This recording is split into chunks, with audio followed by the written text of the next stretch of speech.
In 2025, debates over immigration policy on social media increasingly spilled beyond regulatory questions and into ethnic hostility. The Hindudvesha report from policy drift to purity grift examines how this shift unfolded online, documenting the rise of anti-Indian rhetoric across tens of thousands of posts on the platform X. By analyzing patterns of engagement, network amplification, and policy-triggered spikes in discourse, the study reveals how a relatively small set of actors helped transform policy arguments into narratives portraying Indians as demographic and economic threats.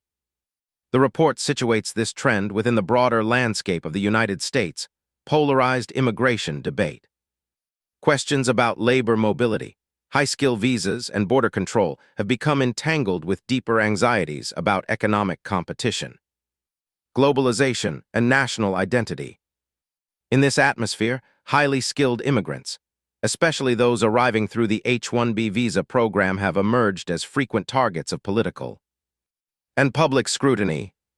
According to the Hindudvesha analysis, thousands of posts targeting Indians collectively generated hundreds of millions of views during 2025. These narratives often framed Indians as economic rivals, demographic outsiders, or cultural intruders. Importantly, the report finds that the surge was not simply a spontaneous eruption of public opinion. A relatively small network of influential accounts played a disproportionate role in amplifying these narratives and pushing them into wider digital circulation. At the same time, the findings point to a deeper social dynamic that often remains understated in policy discussions. Periods of economic anxiety frequently act as catalysts for dormant prejudices that otherwise remain muted. When debates about jobs, wages, or immigration intensify, underlying cultural resentments can quickly surface, and immigrant communities become convenient symbols onto which broader frustrations are projected. In this environment, anti-Indian rhetoric does not arise in isolation. It intersects with older stereotypes about religion, culture, and identity, allowing latent anti-Indian sentiment to reappear in coded or indirect forms. Background: Indian Americans in the U.S. Economy and society. Understanding the rise of anti-Indian rhetoric requires placing it against the broader social and economic profile of the Indian American community. Over the past several decades, Indian immigrants and their descendants have become one of the most highly educated and economically successful immigrant groups in the United States. By 2023, the Indian American population had reached roughly 5.2 million people, about 1.6% of the U.S. population. Despite their relatively small numbers, Indians have become highly visible in sectors that shape the modern American economy, particularly technology, medicine, finance, and academia. Educational attainment among Indian Americans is among the highest of any ethnic group in the country. Approximately 77% of Indian Americans aged 25 and older hold at least a bachelor's degree, compared with roughly one-third of the overall U.S. population. This educational achievement is reflected in income levels as well. Median household income among Indian Americans is estimated at around $100.51, placing the community among the highest-earning groups in the United States. Indian immigrants have also played a central role in entrepreneurship and technological innovation. Immigrant-founded firms account for more than half of the country's billion-dollar startups, and Indian-born entrepreneurs are the largest national origin group among immigrant founders. Their presence is especially prominent in the technology sector, where many entered through high-skilled immigration pathways such as the H-1B visa program and went on to build or lead some of the most influential companies in the global digital economy. Against this backdrop, the surge of anti-Indian rhetoric documented in the report appears especially striking. Hostility toward Indians is not emerging in the context of social marginalization or economic decline. Instead, it has grown alongside decades of visible success, educational attainment, and economic contribution. In moments of political tension, particularly when immigration becomes a flashpoint, such visibility can easily be reframed as competition or threat, creating fertile ground for narratives that portray Indians not as contributors to American society, but as outsiders reshaping it. Research methodology and data collection to measure the scale of anti-Indian rhetoric online.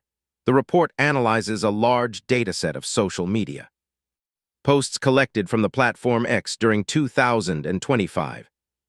Rather than relying on anecdotal evidence, the researchers constructed a systematic data collection framework designed to capture both explicit insults and more subtle forms of hostility directed at Indians and Indian Americans.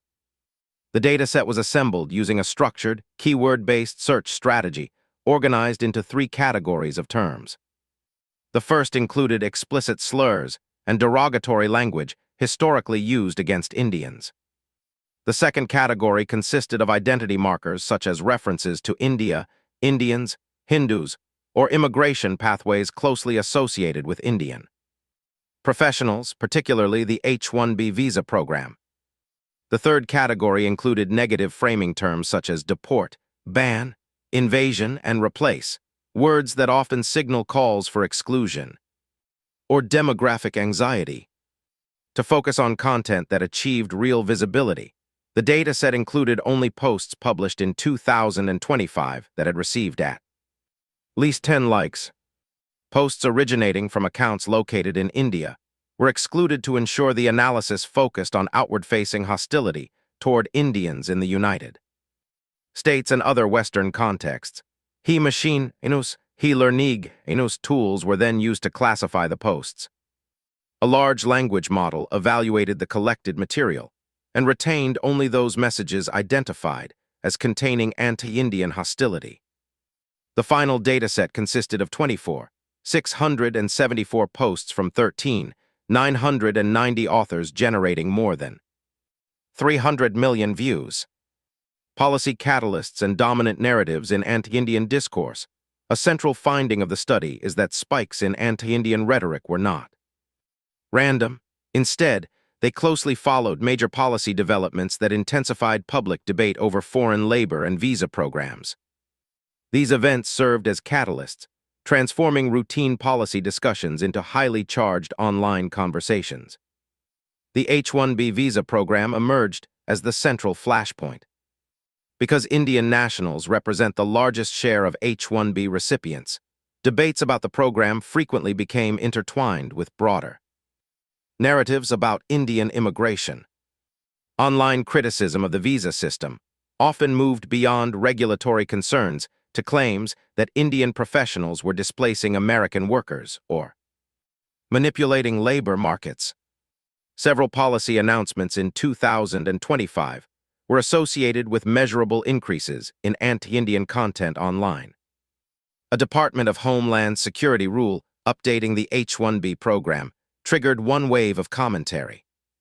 Later, visa restrictions targeting India-based travel agencies produced another surge in hostile discussion. The largest spike occurred in September 2025, when the White House announced a temporary $100, $0 fee for employers filing new H-1B petitions. The online reaction revealed a noticeable shift in tone and framing. What initially appeared as criticism of policy costs and regulatory decisions quickly broadened into commentary targeting Indian professionals themselves. Within these discussions, several recurring narratives emerged. Indians were often portrayed as economic competitors benefiting unfairly from visa programs, as demographic newcomers reshaping American labor markets, or as cultural outsiders whose presence symbolized broader anxieties about immigration and globalization.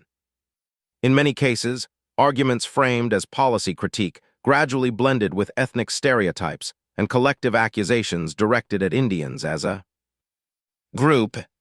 These dynamics illustrate how quickly policy debates in a networked digital environment can evolve into broader narratives about identity, belonging, and demographic change. When immigration becomes a focal point of political tension, online discourse can shift rapidly from regulatory disagreement to rhetoric that casts entire communities in adversarial terms. network amplification, and the personalization of online hostility. A central finding of the report concerns how anti-Indian narratives gained visibility and momentum online. Rather than emerging evenly across large numbers of users, the data show that a relatively small group of highly active accounts drove disproportionate share of engagement. This pattern reflects a broader feature of contemporary social media ecosystems, where tightly connected networks of users can amplify particular messages far beyond their original audience.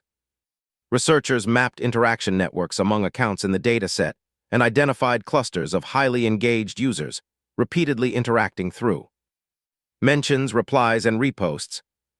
These patterns revealed tightly linked communities that frequently reinforced one another's messaging, allowing specific narratives to circulate rapidly within the network and accumulate large numbers of views and engagements.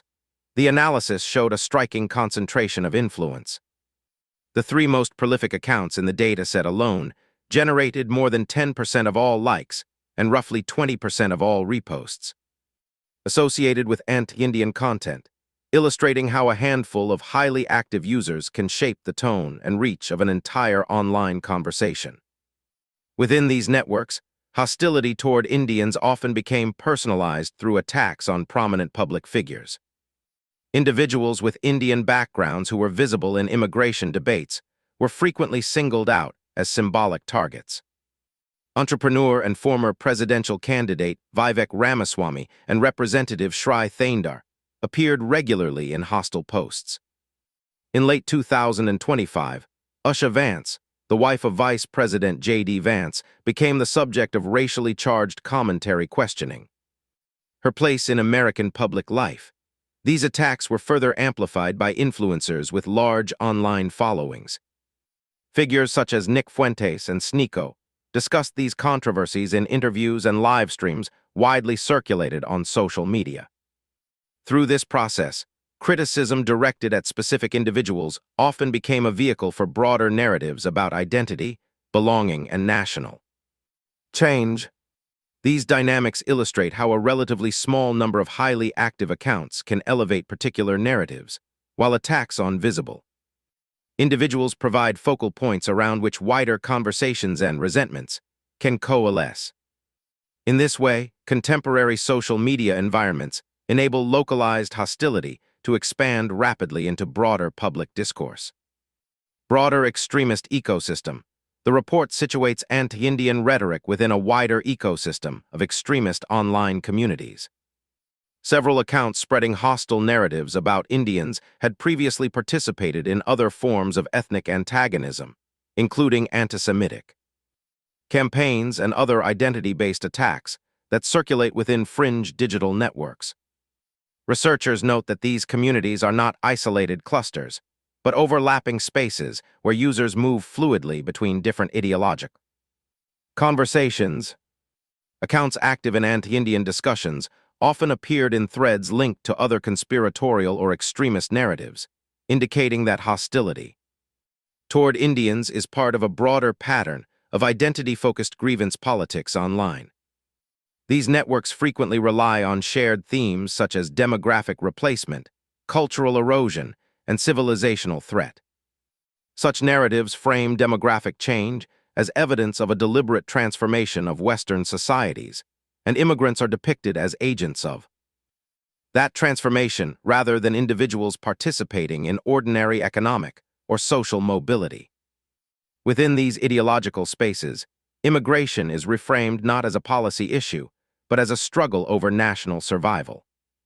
Indians are portrayed not merely as immigrants, but as representatives of a demographic force reshaping American society and altering its cultural character. This overlap suggests that anti-Indian rhetoric is increasingly embedded within broader ecosystems of identity-based hostility.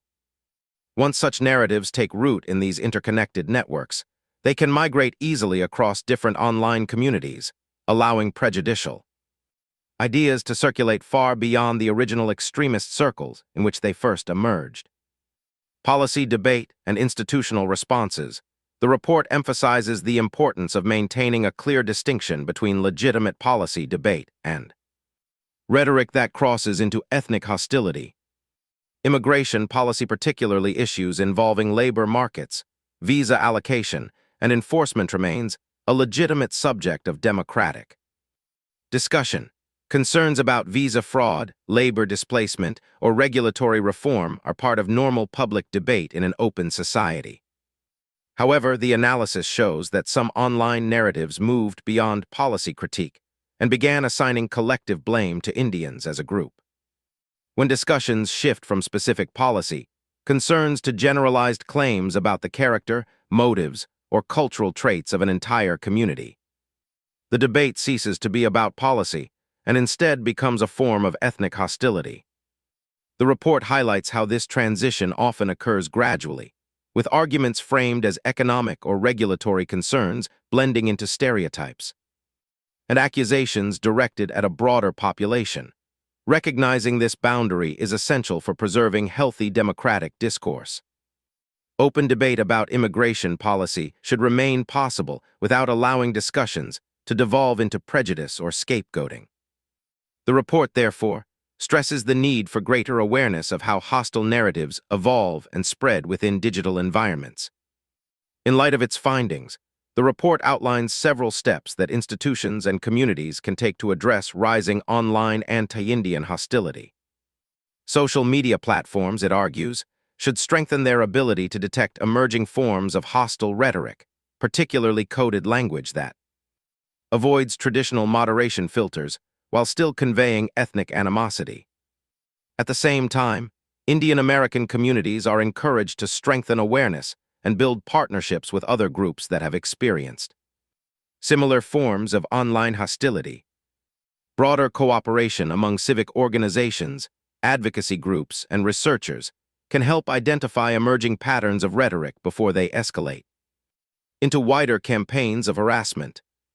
The report also recommends that law enforcement agencies and civil society organizations develop a deeper understanding of how online discourse spreads and how it can sometimes escalate into coordinated harassment or real-world threats.